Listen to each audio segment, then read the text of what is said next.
सर्वेभ्यो नमो नमः। आप सभी का स्वागत है आज के इस व्याख्यान में। आज के इस व्याख्यान में हम सभी लघु सिद्धांत कौमुदी के अच संधि प्रकरण को पढ़ेंगे, क्योंकि विगत दो वीडियो में हमने संज्ञा प्रकरण को भली भांति समझा तथा तीसरे वीडियो में हमने संधि प्रकरण के ही कुछ भागों को देखा था। लेकिन कुछ लोगों का ये क्यों सर आप यदि बोर्ड पे इसको पढ़ाएं तो और अत्यधिक लाभप्रद रहेगा, इसलिए हम अच संधि प्रकरण को ही फिर से बोर्ड के सहारे हम उसको जानेंगे। तो अच संधि प्रकरण का प्रथम सूत्र ही क्या है? तो इको यणचि। वरदराजाचार्य कहते हैं कि हम अच संधि प्रकरण में सबसे पहला सूत्र लिख रहे हैं यण संधि विधायक सूत्र इको यणचि, अर्थात अच संधि के अंतर्गत बहुत से संधि आती हैं, यथा यण संधि, गुण संधि, अयादि संधि, है ना, दीर्घ संधि, पर रूप, पूर्व रूप, प्रकृति भाव इत्यादि अनेकों संधियां आती हैं, जिसमें से सबसे प्रथम संधि का नाम है यण संधि, जिसका विधायक सूत्र है इको यणचि। तो सर्वप्रथम कह रहे हैं इको यणचि, इको यणचि अर्थात सूत्र का यदि अर्थ हमको ज्ञात करना हो तो हमने पहले ही बताया था कि सूत्र का ऑपरेशन करना है, अर्थात सूत्र को तोड़कर देखना है कि उसमें क्या कह रहा है, कौन कौन से पद हैं, है ना, और उसके पदार्थ क्या हैं, क्योंकि पदार्थ को समझे बिना हम एक सूत्र का अर्थ नहीं लगा सकते हैं। इसलिए पद क्या है? तो इकः, फिर यण और अचि, ऐसे तीन पदों से मिलकर यह एक सूत्र निर्माण है कि इक के स्थान पर यण होता है कब? जब इक के बाद में अच परे होता है, अर्थात बाद में अच होता है। तो इक क्या है? तो इक आपको सबको पता है कि इक प्रत्याहार है, जिसमें ई उ री री ऐसे चार वर्ण आते हैं। कौन कौन से? ई उ री और री। और यण भी एक प्रत्याहार है। यण में कितने आते हैं? तो उसमें भी कितने आते हैं? य व र ल, ऐसे चार अक्षर उसमें आते हैं। और अचि भी एक प्रत्याहार है, अर्थात अच प्रत्याहार। अच प्रत्याहार की ही अच शब्द की सप्तमी विभक्ति होती है अचि। तो अचि के अर्थात अच प्रत्याहार के वर्णों के परे होते इक के स्थान पे यण प्रत्याहार के वर्ण आ जाएंगे। अच कितने हैं? तो आपको सबको पता है कि अ, ई उ री री ए ओ आई औ, ये 9 जो है वो अच है। तो जब इन चारों में से कोई भी एक वर्ण पूर्व में रहेगा और इन 9 में से कोई भी वर्ण अपने भेदोपभेद के साथ कोई भी वर्ण प्लस के बाद अर्थात परे रहेगा, तो इन चारों में से किसी भी एक के स्थान पर ये आदेश हो जाएंगे। ऐसा ये सूत्र बोलता है इको यणचि। तो हम सिद्ध करते हुए चलेंगे, प्रक्रिया को समझते हुए और सूत्रों का अर्थों को समझते हुए आगे बढ़ेंगे। तो इको यणच को हमने समझा। अब हमारी प्रक्रिया क्या कहती है? तो हमारे सामने शब्द है शुद्ध्युपास्यः। शुद्ध्युपास्यः, ये एक ऐसा शब्द हमको मिलता है, इस शब्द की ही सिद्धि करनी है, जिसका संधि विच्छेद क्या होता है? परसन्निकर्ष संहिता इस सूत्र संधि विच्छेद के फलस्वरूप हमको ये मिलेगा सुधि प्लस उपास्यः। अब इसमें अगला सूत्र के द्वारा यह विधान होता है, तस्मिन् नित्य निर्दिष्टे पूर्वस्य जो सूत्र है, उस सूत्र के द्वारा यह विधान होता है कि तुमको धकारोत्तरवर्ती जो इकार है, इसी इकार को ही इक मानना है और इस उपास्य के उकार को अच मानना है। क्योंकि शंका ये होती है कि यहाँ पर एक उ, ई और ये उ, ये तीन तीन इक रहते हैं, लेकिन कौन से इक को यण हो? तो इस शंका का समाधान तस्मिन् नीति करता है और वो बोलता है कि सुधि के इकार के स्थान पर ही यण का आदेश होगा। तो अब यहां पर है ई, एक है, और आ कितने गए? इसको बैठने के लिए कितने आए? यण आए, क्योंकि इक के स्थान पर यण करना है। तो यण कितने हैं? तो य व र ल ये सब हलंत है। अब ये चारों वर्ण आ गए, तो अब ई के स्थान पे ये चारों को बैठना है। कैसे बैठ सकते हैं, क्योंकि ई तो एक ही स्थान है, एक ही कुर्सी है उसके पास। अब चारों को कैसे बैठाएगा वो? तो ई ने कहा कि अब क्या करूं, तो तब तक स्थानांतरतमा उसको दिख गया कहीं। तो उसने बोला कि भैया ये बताइए कि आप, एक मेरे पास मुश्किल है, उसको क्या हल कर सकते हैं? क्या मुश्किल है बताओ। तो एक ई ने कहा कि मेरी सीट, एक कुर्सी है मेरे पास, उस पे बैठने के लिए चार चार लोग आ गए हैं, या व र ल। मैं, तो उसने कहा कि इस जाहिर सी बात है, ये बताओ कि तुम्हारा स्थान क्या है, ई का स्थान क्या है? तो आपको पता ही है कि इचु यसानाम तालु, इसलिए ये जो है ई क्या है, तालु का है। तो बोला कि अगर तुम्हारा स्थान तालु का है तो उन चारों में से जो तालु का होगा उसी को ले जाकर वहां आप बैठा दीजिएगा। तो अब इनमें देखिए, ये वह जो है वो कहां का है, वकारस्य ऋतुलसानाम दंता और इचु यशानाम तालु। तो ये यह जो है ये तालु का है, इसीलिए यह जो है उसके स्थान पे आ जाएगा।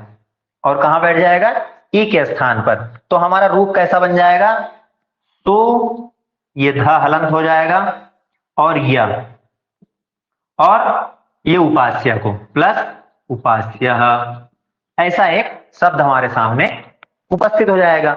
और इसी को जब हम जोड़ देंगे तो हमारा रूप बन जाएगा शुद्ध्युपास्य। ये एक रूप हमारा कंप्लीट हो जाता है, शुद्ध्युपास्य रूप बन जाता है। लेकिन हमको तो ये वाला रूप बनाना है, द्वित्व वाला, जिसमें द और ध दोनों हो। हमारे पास तो सिर्फ ध ही है, तो द्वित्व वाला कैसे बनेगा?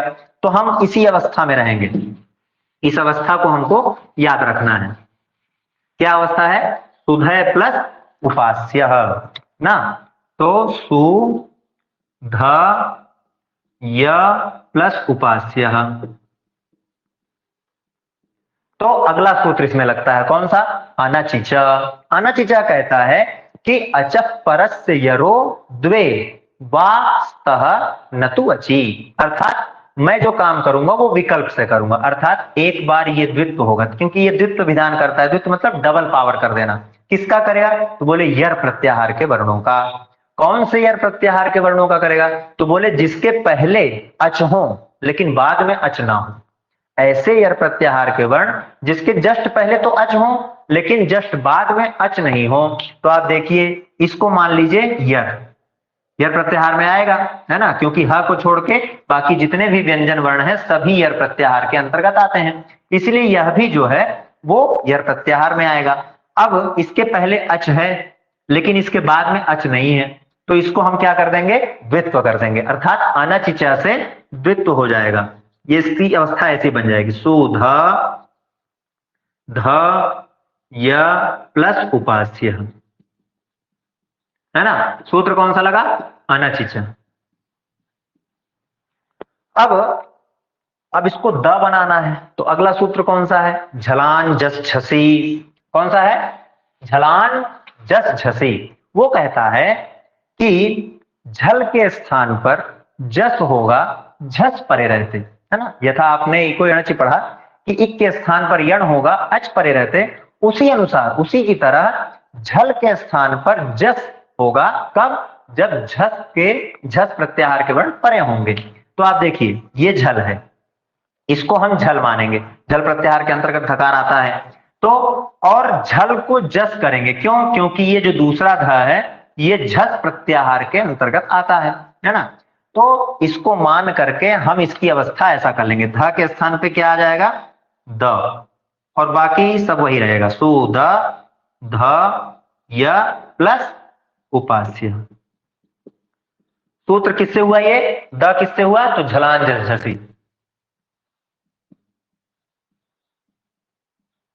आगे लिख लीजिएगा, झलाम जस झसी, ऐसा सूत्र लगा। अब जैसे ही ये द ध ये तीनों हुए, संयोग जो आपने पूर्व पहले पढ़ा था संज्ञा प्रकरण, एकदम पैनी दृष्टि से देख रहा था, और जैसे ही ये बोला ना कि अज फिर अव्यवहिता, अर्थात अच से मतलब बीच में अच ना हो, है ना, ऐसे हल वर्णों की समुदाय,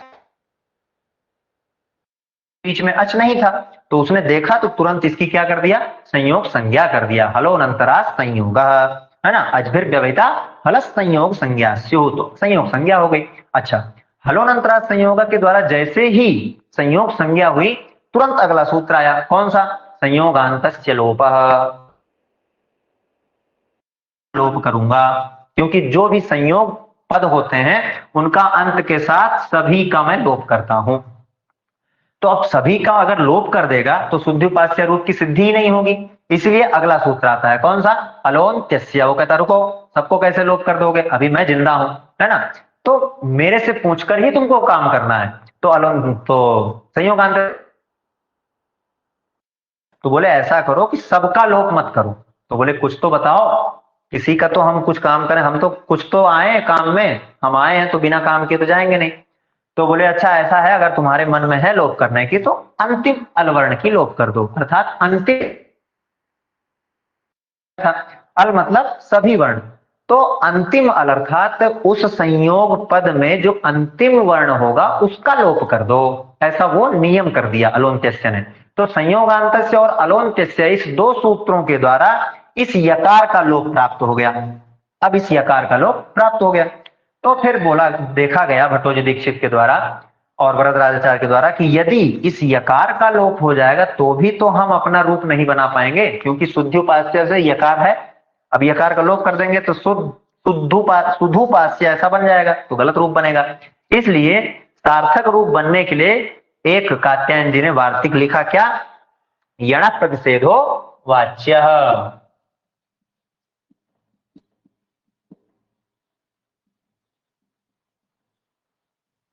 है ना, वाच्य अर्थात बोलना चाहिए, क्या बोलना चाहिए, बोले प्रतिषेध वाच्य, है ना, प्रतिषेध बोलना चाहिए, किसका, बोले यण का, अर्थात जो तुम लोप करने आए हो यदि वो वर्ण यण प्रत्याहार के अंतर्गत आता है तो उसका निषेध कर दो, अर्थात लोप मत करो, लोप नहीं होगा। अगर शुद्ध्युपास्य, है ना, शुद्ध्युपास्य के अंतर्गत यदि कोई यण प्रत्याहार अर्थात शुद्ध्युपास्य वो यदि अंतर्गत आता है तो उसका प्रतिषेध हो वाच्य, ऐसा बोल दिए। तो आप देखिए कि यह जो है वो यण प्रत्याहार के अंतर्गत आता है, तो इस वार्तिक के द्वारा हमारा जो है यह जो है उसका प्रतिषेध हो गया, अर्थात निषेध हो गया, वो लोप नहीं हुआ, और लोप जब नहीं हुआ तो हमारी यही स्थिति बनी रही। और इसको हम जब जोड़ेंगे तो शुद्ध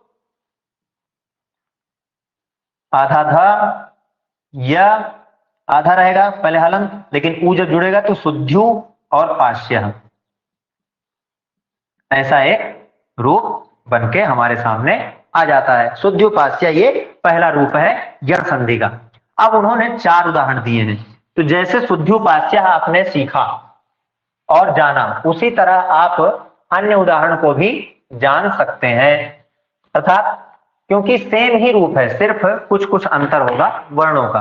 क्योंकि अगला उदाहरण है मध्वरि, तो मधु प्लस अरिह, इसमें भी एक इको यण चलेगा और इक है उ, और उ के स्थान पे क्या आ गया, तो या व र में से व आएगा, क्योंकि उ का स्थान है दंत ओष्ठ और उनमें से ओष्ठ अर्थात दंतोष्ठ, है ना, ओष्ठ जो है वो वकार ही है, इसलिए उ के स्थान पे क्या आ गया, व, तो क्या बन गया, मध्व, और ये आ इसमें जुड़ गया और रिह, मध्वरी ऐसा रूप बन जाता है। जब अनच च इत्यादि सूत्र लगेंगे तो उसमें ध को द्वित्व करेंगे और फिर झलाम जस जसी से फिर द करेंगे और संयोगांत लोपा इत्यादि भी लगेगा और फिर यण प्रतिषेधो वाच्य उसको निषेध करेगा और फिर दूसरा रूप हमारा ऐसा बन जाएगा मध्वरी, है ना, ये रूप ऐसे आपका बन सकता है। अभी हम तीसरा रूप देखेंगे, तीसरा रूप हमारा क्या है, तो तीसरा रूप है धात्रंशः, धात्रंश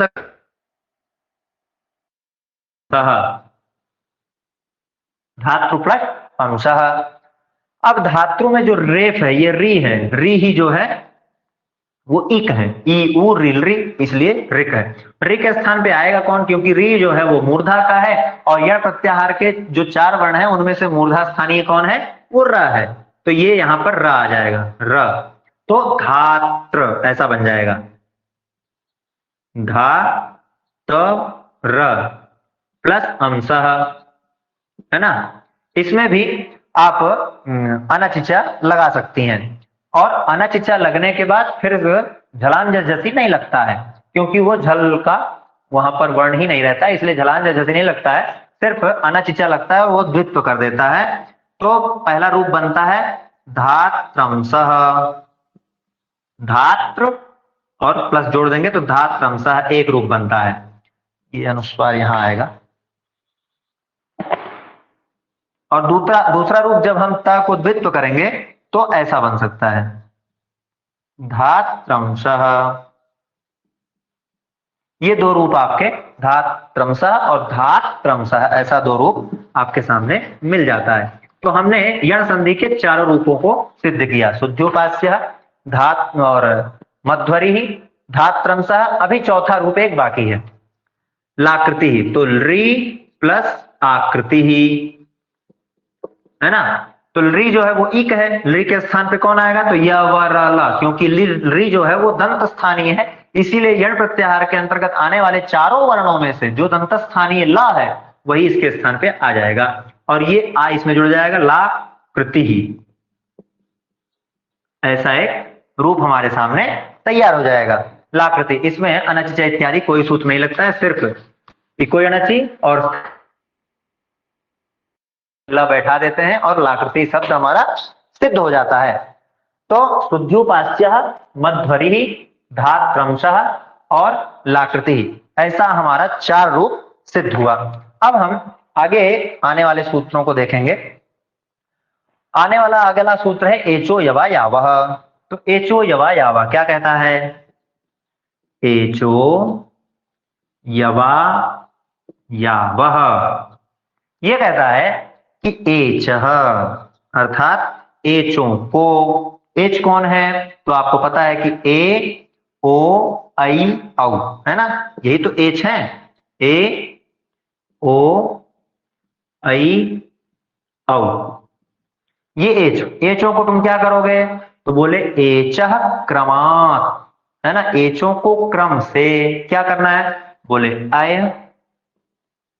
है ना, अव, आय और आव, ये आदेश एचक क्रमादय अय आय अय अव आय आव एते स्युः कदा, तर्हि अचि परे भवति तदा, है ना, जब अच परे हो। यहां भी वही शर्त रहेगी कि एच के बाद अच होगा, है ना, एच प्लस अच, अच वही 9 वर्ण अपने उपभेदों के साथ, तो उसके क्रम से क्या होगा, ए के स्थान पे अय, ओ के स्थान पे औ, आई के स्थान पे आओ और औ के स्थान पे आओ आ जाएगा।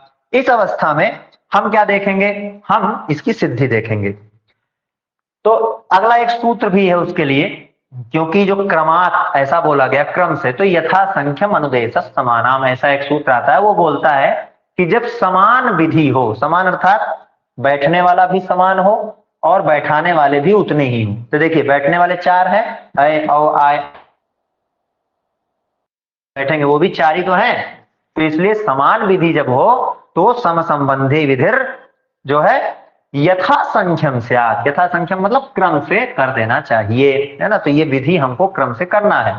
तो अब हम इसमें भी 4 उदाहरण हम देखेंगे। 4 उदाहरण क्या है, हरये, तो हरे प्लस ए, और एक कौन सा उदाहरण है, विष्णवे, तो विष्णु प्लस ए। तीसरा उदाहरण क्या है, नायकः, तो नई प्लस अकः। और चौथा उदाहरण क्या है, पावकः, तो पौ प्लस अकः। अब देखिए ये हरे है, तो हरे में क्या होता है कि एक मैं डिटेल में बताता हूं, फिर अगला आपको करना है। हरे में यहां पर रहता है ए, इस ए को हम क्या मानेंगे, एच, और प्लस में ये ए है, ये इस ए को क्या मानेंगे हम, अच मान लेंगे। तो अब देखिए ये एच है और ये अच है, तो आएगा क्या, दो शर्त पूरी हो गई, एच के बाद अच है तो हमको क्या लाना है, तो क्रम से ए के स्थान पे ए, तो ए ला दिए हम, और इसको आप जोड़ेंगे, ह र में आ जुड़ गया र और य, अब य में ये ए की मात्रा जुड़ जाएगी तो हर ये, ऐसा एक शब्द निष्पन्न हो जाता है दो सूत्रों की सहायता से, है ना, एचो यवायावा और यथा संख्यम अनुदेश समानम, अर्थात इस सूत्र से जो सम संबंधी विधि होती है उसको। इसी तरह आप अगर देखेंगे तो विष्णवे भी इसी तरह आपको बन जाएगा, क्योंकि विष्णु में जो है वो ओ है, ओ के स्थान पे कौन आएगा, तो अव, तो विष्ण अव विष्णव, और ए इसमें जुड़ जाएगा तो विष्णवे, ऐसा हमारा शब्द रूप सिद्ध हो जाएगा। तो हरये विष्णवे और नई अकह, तो नई, नई में आई है, आई के स्थान पे आगे अच है तो आई के स्थान पे कौन आएगा, आय, तो न आय नायक, और अका उसमें जुड़ेगा तो नायक, ऐसा शब्द हमारा निष्पन्न हो जाएगा, नायक। उसी तरह पौ प्लस अकह, अर्थात पौ जो है वो एच है, पौ अर्थात पौ में जो लगा हुआ औ है वो एच है, और एच के बाद अच है, तो इस एच के स्थान पे कौन आएगा, तो आव, और आव आने के बाद क्या बन जाएगा, पाव, है ना, वो पाव नहीं आप समझिए पाव भाजी वाला, है ना, पाव, और ये आ इसमें जुड़ गया और कह पावक, तो हरये विष्णवे नायक पावक। अब देखिए क्रम से उदाहरण है, ओ का, ये किसका है, ऐ का, ये किसका है, औ का। क्रम से आपको चार उदाहरण लघु सिद्धांत कौमुदी में मिलेंगे, इसके और भी बहुत से उदाहरण बन सकते हैं, जैसा कि मैंने आपको ग्रुप में पीडीएफ उपलब्ध कराई है, उस पीडीएफ में आप देख सकते हैं कि अन्य भी बहुत से उदाहरण आपको इसमें प्राप्त हो जाएंगे। ऐसे ही हर संधि के उदाहरण आपको प्राप्त होते रहेंगे। ये हो गया। अब अगला सूत्र है हमारा वांतो ये प्रत्यय। वांतो ये प्रत्यय क्या बोलता है, तो ये लगभग इसका कभी कभी ये वृत्ति नहीं पहुंचता है, लेकिन इसका जो सिद्धि है, जो शब्द इससे सिद्ध होता है वो बहुत बार पहुंचता है, क्योंकि कुछ भिन्नताएं हैं, काम तो एचो यवा यावह की तरह ही करता है, लेकिन थोड़ी सी अंतर है, थोड़ा सा इसमें अंतर है। क्या है, ये कहता है कि वांतो ये प्रत्यय, है ना, अर्थात यकारादौ प्रत्यय परे ओदौ तोरौ आव एतौस्तः। बोले जैसे एचो यवाया शर्त क्या थी कि अच परे होना चाहिए, यही सर ना शर्त थी कि एच के बाद अगर अच परे हो तो एच के स्थान पे क्रमशः अय अव आय अव ये स्थान आदेश हो जाएगा। इसका शर्त यह है कि अच नहीं होना चाहिए, बल्कि यकार आदि प्रत्यय परे होना चाहिए, अर्थात ऐसे प्रत्यय जो यकार आदि में हो, जिनके जिसके यकार आदि में हो, यकार सबसे पहले हो, ऐसे प्रत्यय अगर पर में हो तो ओ दौ तो रौ, है ना, ए और ऐ की बात नहीं किया इसने, ओत और औ की, अर्थात ओ के स्थान पे कौन आएगा, अव, और औ के स्थान पे कौन आएगा, तो आव, ये दो स्थान हो जाएंगे, लेकिन कब, जब यकार आदि प्रत्यय परे होगा। तो जैसे हम आप देख सकते हैं कि एक शब्द है गो प्लस यम।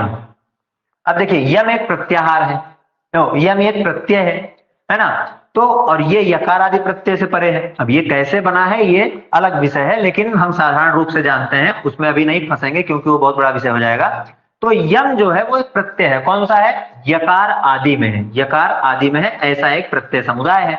अब प्रत्यय से पहले ये देखिए ओ है, तो ओ के स्थान पे क्या हो जाएगा, औ, और ये बन जाएगा गव, क्षमता, औ नहीं आव हो जाएगा, नहीं औ ही होगा, हाँ, आओ तो औ में होगा। तो गो में ओ जो है ओ के स्थान पे औ हो जाएगा, तो क्या हो जाएगा गव्य, है ना, गव हो और महलन, ये एक रूप बन जाएगा गव्यम, है ना, गव्यम। ऐसा एक शब्द किससे बना, तो वांतो ही प्रत्यय। ऐसा कभी कभी हमको नेट में पूछता है कि गव्यम में अयादेश या अवादेश किस सूत्र से हुआ, तो हम सब एचो यवा यावा मार के आते हैं, लेकिन एचो यवा यावा नहीं होता है, इसका सूत्र है वांतो ये प्रत्यय, अर्थात गव्यम। और दूसरा भी एक शब्द है नाव्यम, है ना, तो नौ प्लस यम, इसमें भी औ के स्थान पे आओ, तो नौ बन गया नाव, तैरने मत जाइएगा, नाव वाली नहीं है, अलग है। तो नाव और ये हलंत और यम बराबर क्या हो गया नाव्यम, है ना, ऐसा एक शब्द सिद्ध हो जाता है। तो गव्यम और नाव्यम ऐसे दो शब्द दिए हैं, और भी आपको ढूंढने में काफी शब्द मिल सकते हैं। तो ये शब्द की सिद्धि कैसे होती है, यकार आदि प्रत्यय परे होने के नाते इन शब्द की सिद्धि होती है वांतो ये प्रत्यय। किस शब्द से किस सूत्र से होती है, वांतो ये प्रत्यय। अभी इसी सूत्र में एक वार्तिक पढ़ा जा रहा है, क्या है, हालांकि वो ज्यादा महत्वपूर्ण नहीं है, लेकिन कभी कभी उससे भी प्रश्न आ जाते हैं। क्या है, अध्व परिमाणे च,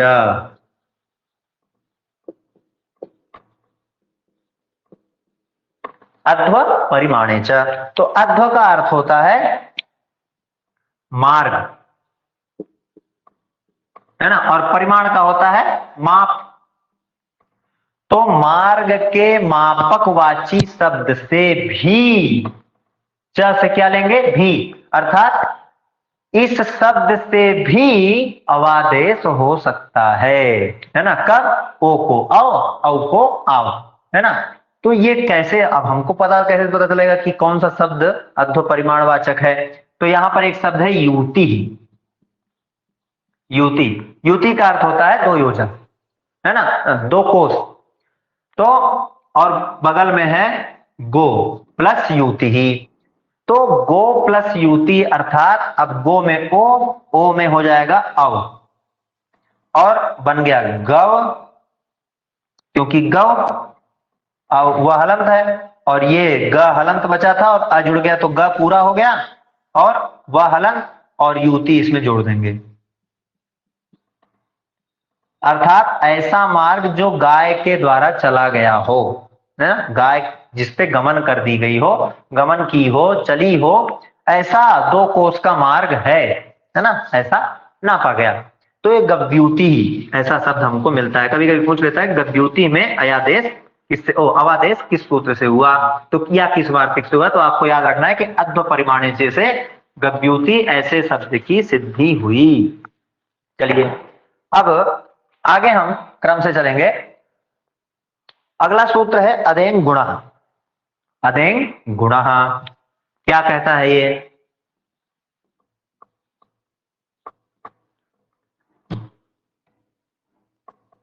अदेन गुण,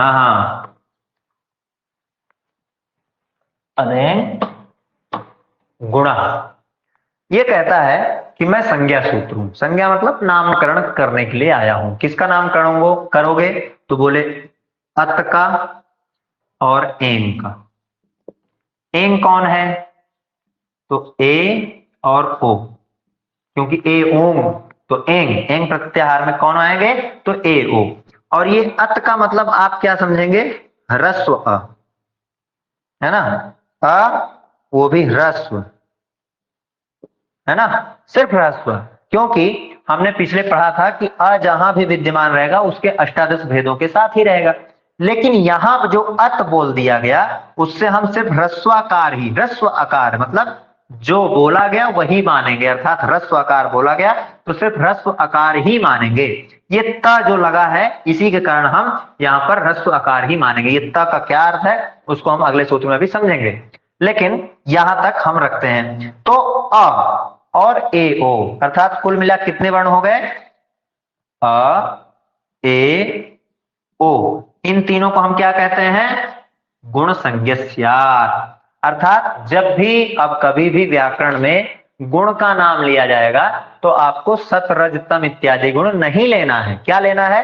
तो अ ए ओ इन तीनों वर्णों को गुण संज्ञा के नाम से बताया गया, इसलिए इसी का व्यवहार करना है। यह अदेन गुणा मात्र यही काम करता है और इसके अलावा कोई दूसरा काम नहीं करता है। तो यहां तक हमने आज अध्ययन किया और अब ये गुण संधि चालू हुई। हमने यण संधि पढ़ा, अच संधि के अंतर्गत यण संधि पढ़ा, अयादि संधि पढ़ा, अयादि के भेदोपभेद को जाना, वार्तिक को पढ़ा तथा अदेन गुणा से गुण संज्ञा जो वर्ण थे उन वर्णों को जाना। आज की कक्षा को हम यहीं पर विराम देंगे और फिर अगली कक्षा में इसके आगे सूत्र से हम यथा क्रम से हम पढ़ेंगे। तब आपने अंत तक इस वीडियो को देखा, इसलिए सभी को धन्यवाद।